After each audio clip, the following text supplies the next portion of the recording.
Welcome back to Prosperity Pep Talk. Every day-ish, I go live to share a short transmission on sacred leadership and how to activate your soul's calling as a sanctuary and allow your offerings to become a force for healing, magic, love, and liberation. Hello and welcome. If we haven't met before, my name is Melanie Monaco.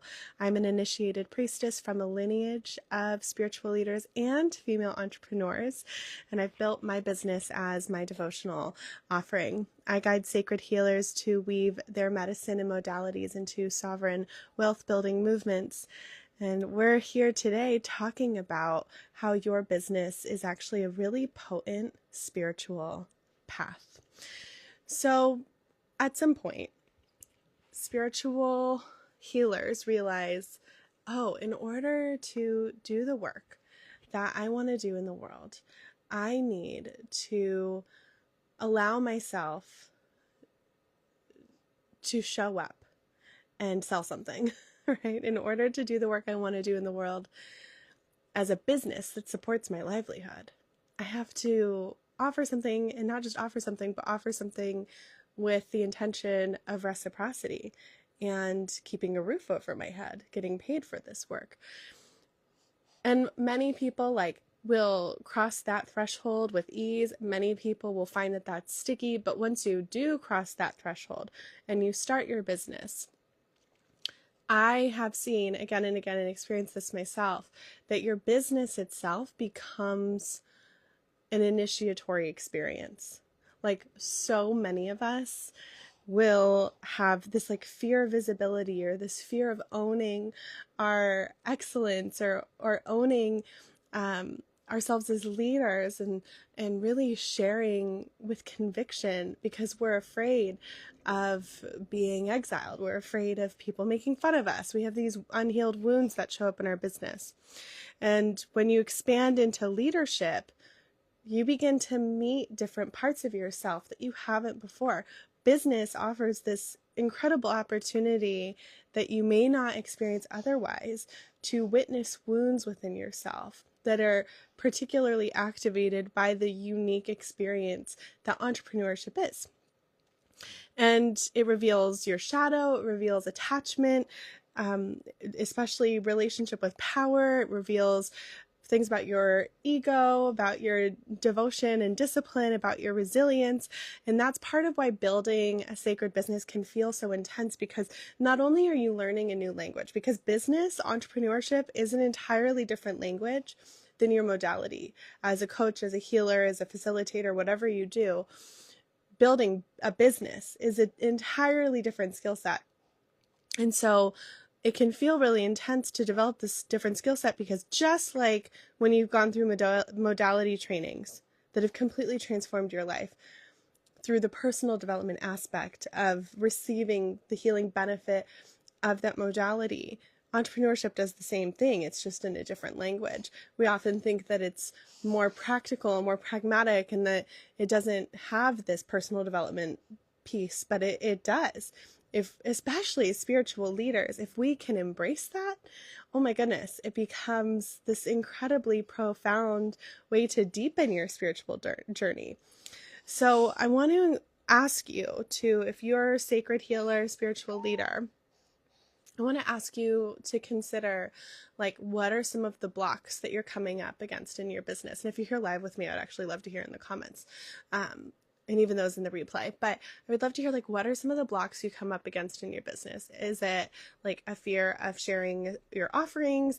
Is it charging and pricing? Is it around marketing? Is it around consistency? Is it around being able to share with enough people what you're doing? What are some of the blocks? Is it tech? Is it systems, back end, and just feeling overwhelmed by that? Because wherever you're noticing these sticky points in the business part of your healing work, not only is it an opportunity to receive support and guidance around that, because there might be practical things that you can implement, but it's also very likely a personal and spiritual initiation that you get to go through to heal some unhealed wounds that will change things outside of your business as well. So, for example, let's say that a spiritual healer who does energy healing work is feeling afraid to show up on social media to share her offerings with the world. And she works with somebody or joins a community, and she commits to healing that. So that she shows up bit by bit. She does it scared, and she records things and deletes them, but just like goes through the process again and again to begin to like show up and share her work. And eventually she starts getting clients and community and growth in her business. And she realizes that this has been a fear of being seen, and that then impacts her relationship with her family, because suddenly she realizes, oh, I haven't been telling people how I really feel. Oh, I've been letting people dictate how I'm doing things in my personal life. So she starts putting up boundaries with toxic relationships. She starts to stand up for herself more fully. She feels empowered in her personal life.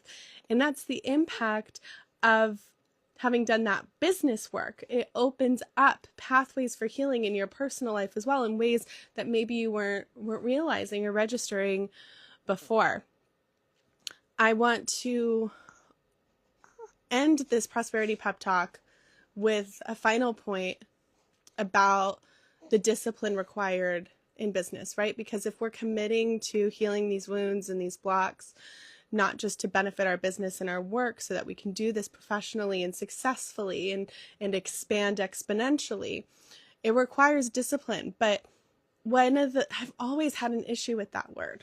Like, I really don't like it. I don't like it because probably in part because like it's used with children of like, well, they just need more discipline. And I, as somebody who like, I'm obviously a mom, and I've just always viewed children with a certain level of reverence that most of society doesn't. They don't need more discipline. They need more love. So, I think that's true of ourselves. I don't love this term discipline. It has this like very negative connotation to it. But we do require a certain level of tenacity, resiliency. We require tenacity, resiliency, and consistency in order to maintain momentum and growth in business. And when we can look at our business as a pathway towards spiritual growth and personal development, the discipline doesn't need to come from a place of pressure. It can come from a place of devotion. So instead of like, I have to do this, I must do this, it could be instead like, I choose to show up because I love myself. I choose to show up because this is a way for me to prove to the self-doubt that I can do it. I choose to show up because this is a way for me to prove to the fear in my mind that I am worthy of success. And that reframe in and of itself can change the way that you see the work part of your soul's work.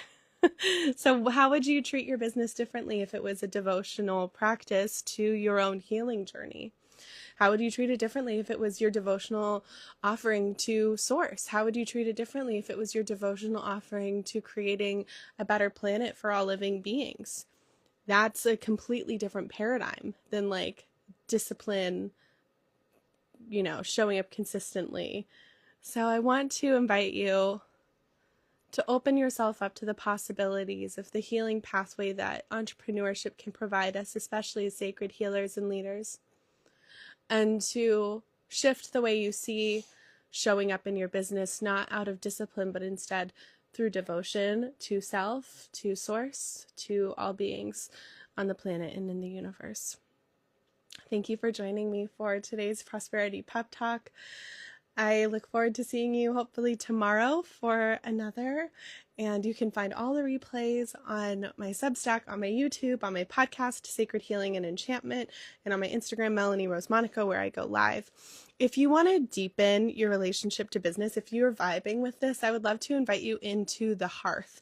The Hearth is my temple for sacred leadership. It gives you everything that a traditional business mentorship and course gives you. So we have a course on how to create, launch, and scale an offering, and how to market and all of those things, but it's done ceremonially. We have a community for coaching and support. There are daily devotional practices with content prompts. There's an archetypal leadership initiation.